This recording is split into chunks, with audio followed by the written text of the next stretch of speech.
Hello and welcome to Idea TV Midday News. I am Cynthia Basi. We begin with the headlines.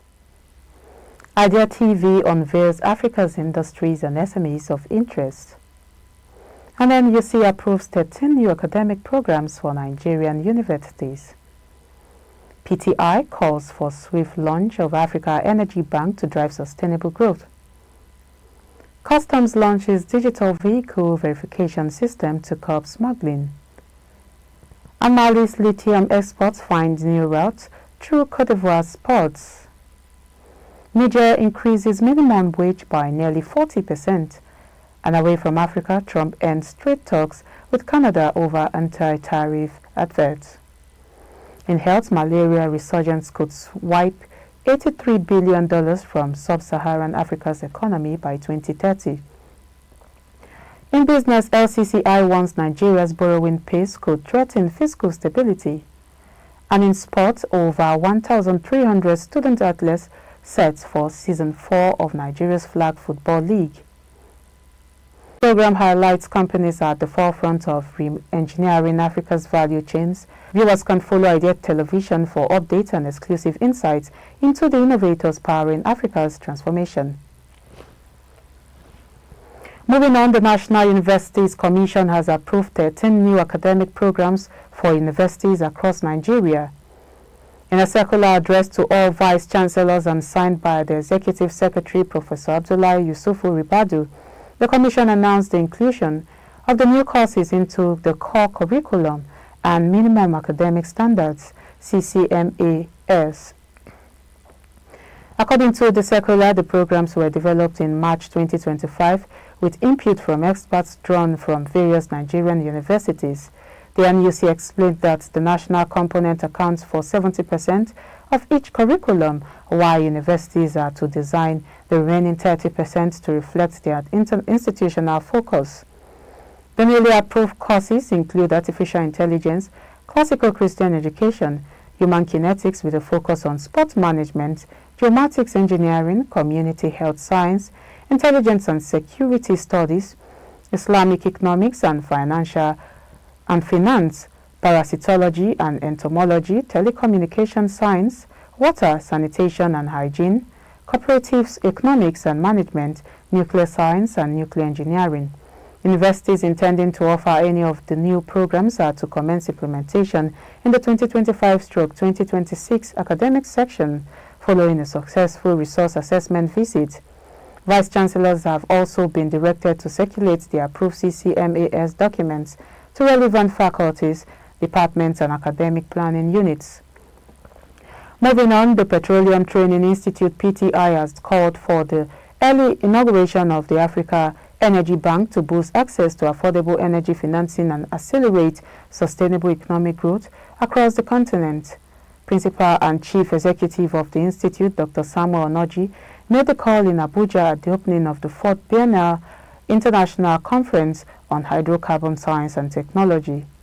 The conference theme, Transforming Africa's Hydrocarbon Sector, Balancing Growth, Environment and Governance, brings together industry experts and policymakers to discuss energy transition and development in Africa.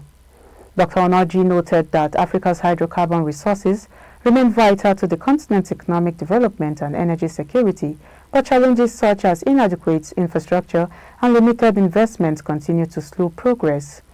He explained that the Africa Energy Bank, an initiative of the African Petroleum Producers Organization in partnership with Afrexim Bank and headquartered in Abuja, would provide low-interest funding for oil and gas projects and support African nations in their transition to renewable energy. The PTI chief emphasized that an early takeoff of the bank would promote energy access, stimulate industrial growth and reduce energy poverty across Africa. Highlighting PTI's contribution to human capital development, Onoji said the institute has trained over 55,000 professionals and technicians since the establishment in 1972, supporting the oil and gas sectors in Nigeria and other African countries.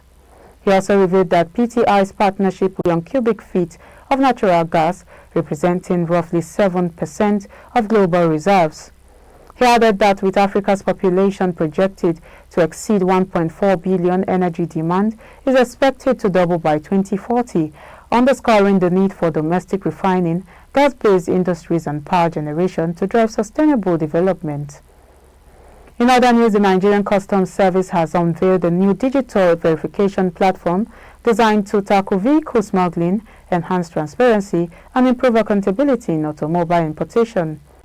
The system, known as the Customs Verification Management System, or CVMS, was launched at the Customs headquarters in Abuja by the Comptroller General of Customs, Adewale Adeniyi. Adeniyi described the initiative as a major milestone in the service's ongoing modernization drive, saying it closes long-standing loopholes in the vehicle clearance processes.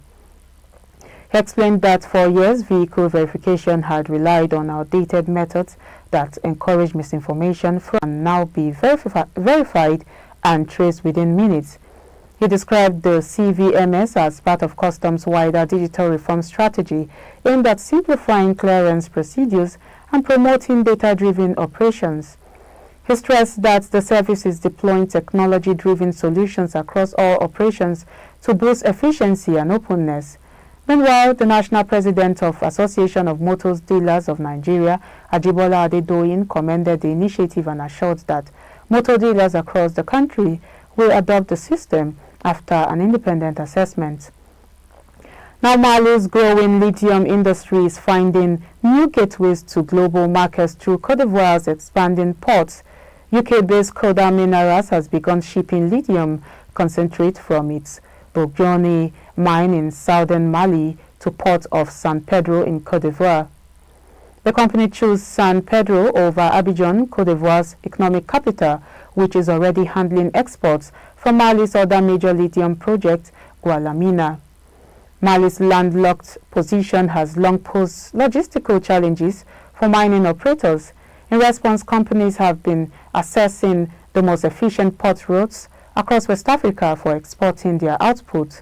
In 2022, Australia's Lithium, then owner of the Gualamina project, signed a port services deal with Belgium CEA Invest, which manages the bulk mineral terminal at Abidjan. Before transferring control of the mine to China's Ganfeng Lithium in 2024, Leo also explored potential export arrangements through San Pedro. Ganfeng eventually opted for Abidjan beginning exports between May and June 2025, according to industry reports. CODA Minerals meanwhile evaluated several routes, including Dakar in Senegal and Conakry in Guinea, before selecting San Pedro for economic efficiency. The company said its transporter recently acquired a new fleet of 50-ton dump trucks, allowing it to ship lithium concentrate in bulk rather than in bags, reducing transport costs and improving overall profitability. The surge in mining activity across West Africa and Mali's rise as a new lithium exporter aspiring Côte d'Ivoire to boost its ports infrastructure. In Abidjan, authorities have expanded the SEA Invest Mineral Terminal to handle higher volumes of bulk minerals, aiming to make the city a key regional transit hub. Further south, San Pedro commissioned a €173 million industrial and port terminal in 2022. The modern facility can manage a range of commodities from Ivorian nickel to Malian lithium and is connected to transport corridors serving Mali, Guinea and Burkina Faso. These strategic upgrades are positioning Côte d'Ivoire's ports as vital export channels for West Africa's growing mineral trade, giving them a competitive edge over other regional ports such as Dakar in Senegal and Tema in Ghana, the latter being the planned export route for Atlantic Lithium, which is set to develop Ghana's first lithium mine. Niger's government has approved a 39.8% increase in the national minimum wage, raising it from 30,447 to 42,000 CFA francs. The decision, announced after a cabinet meeting on Wednesday, aims to address long-standing union demands for better pay and living conditions.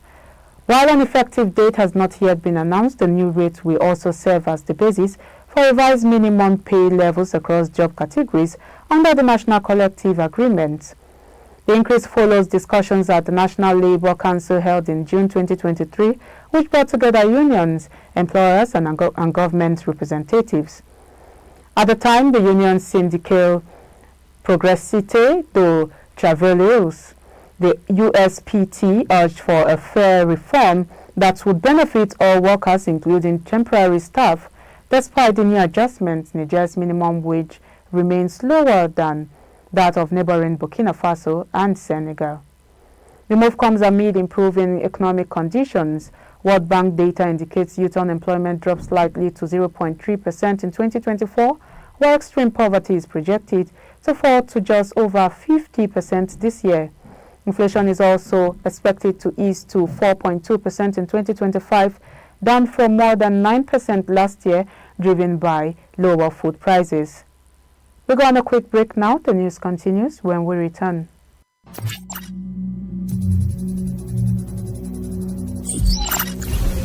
AI augmented development. AI is now revolutionizing software development by automating code generation, testing, and debugging. Tools like GitHub Copilot suggest code snippets in real time, significantly speeding up the development process. However, developers need to remain cautious, as over-reliance on AI tools could introduce security vulnerabilities.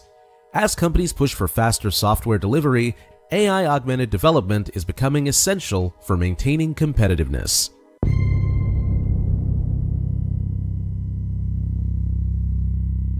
Welcome back if you're just joining. This is the Idea TV Midday News. Now the rest of the news continues. United States President Donald Trump has announced an immediate end to all trade negotiations with Canada, citing what he described as egregious behavior by the Canadian government. In a post on Truth Social, President Donald Trump stated that the decision followed the airing of a Canadian advertisement featuring former U.S. President Ronald Reagan speaking against tariffs. The video, sponsored by the Ontario government, featured experts from a 1987 radio address in which Reagan warned that high tariffs could trigger trade wars, lead to job losses, and harm both economies. Trump called the advert an attempt to interfere with an upcoming U.S. Supreme Court ruling expected in November, which will decide whether Washington's sweeping global tariffs are lawful. The decision could have major implications for Trump's presidency, potentially forcing the United States to refund billions of dollars in collected tariffs.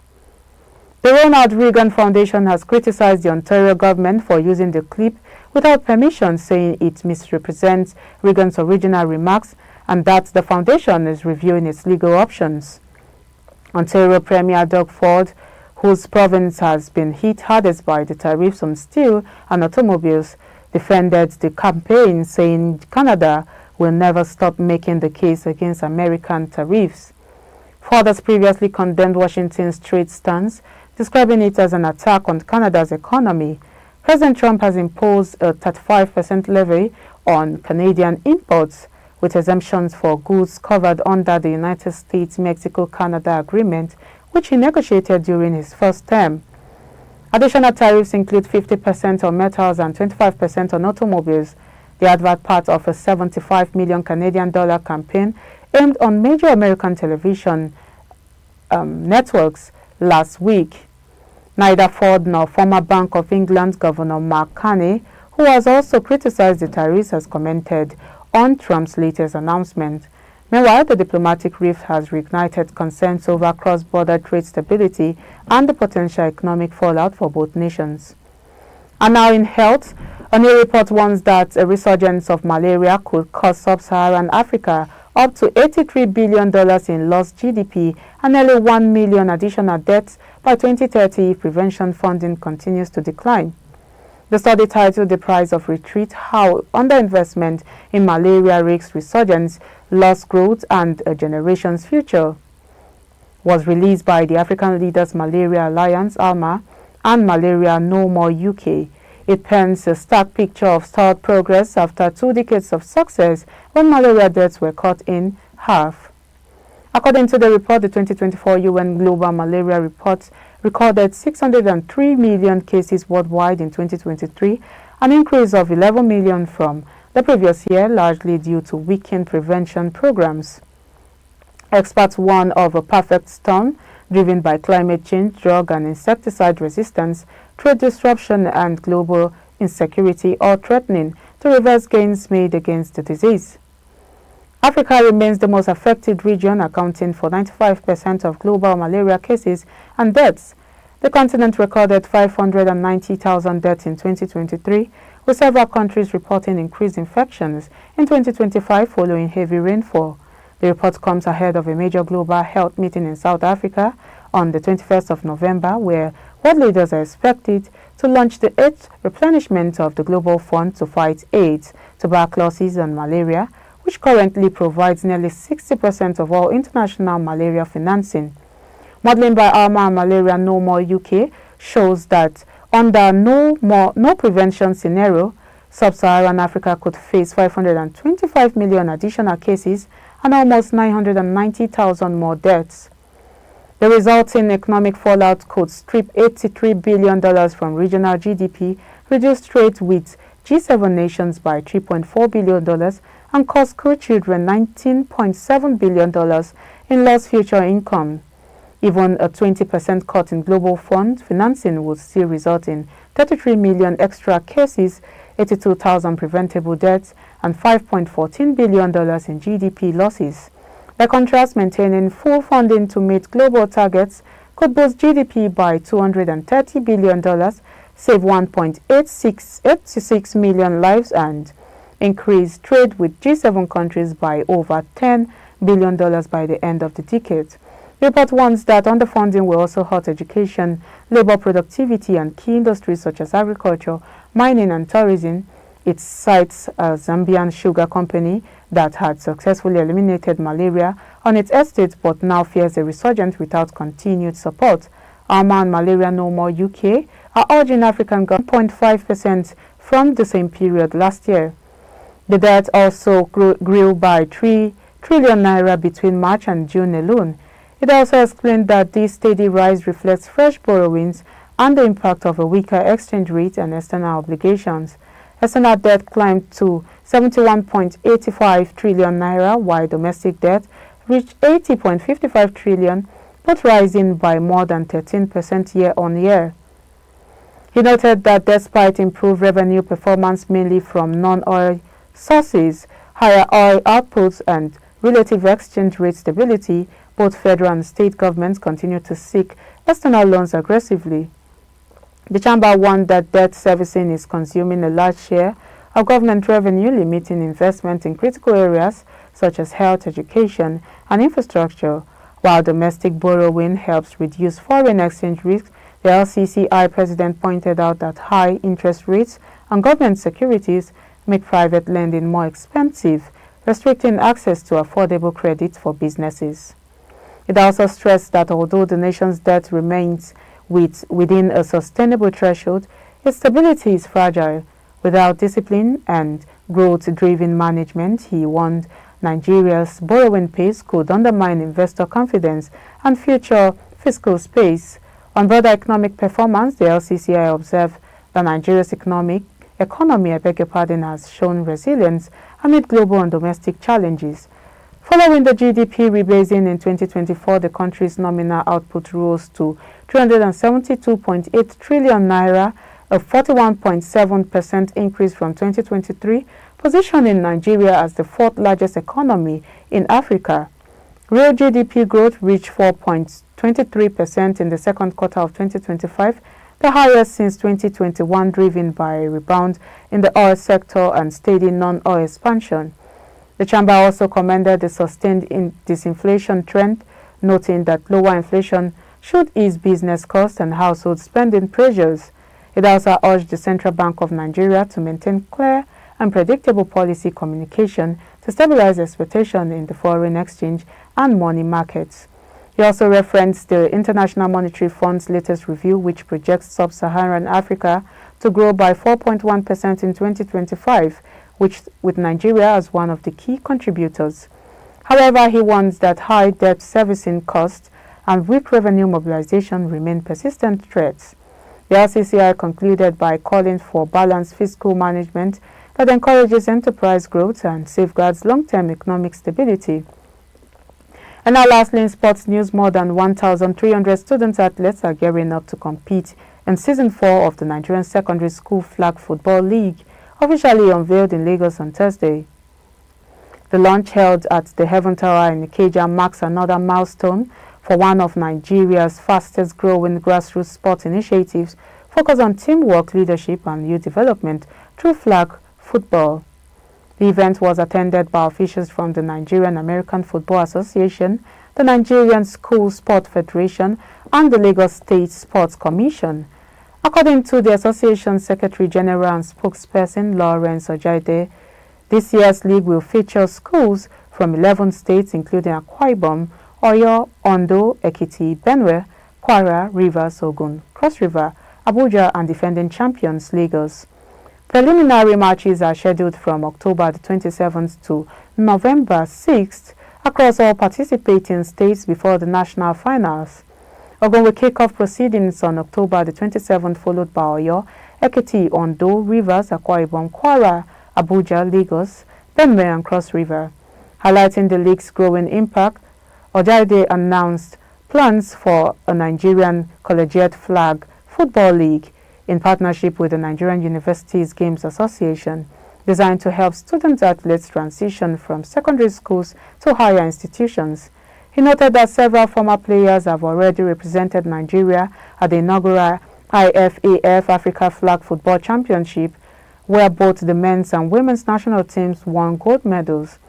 This season also comes with a wider partnership network, including Browns Nigeria, in collaboration with the Cleveland Browns of the NFL, Unique Open University, RS Charis Gas Limited, Zimbabwe, Stretford Hill Limited, and the Gridiron Gems Initiative.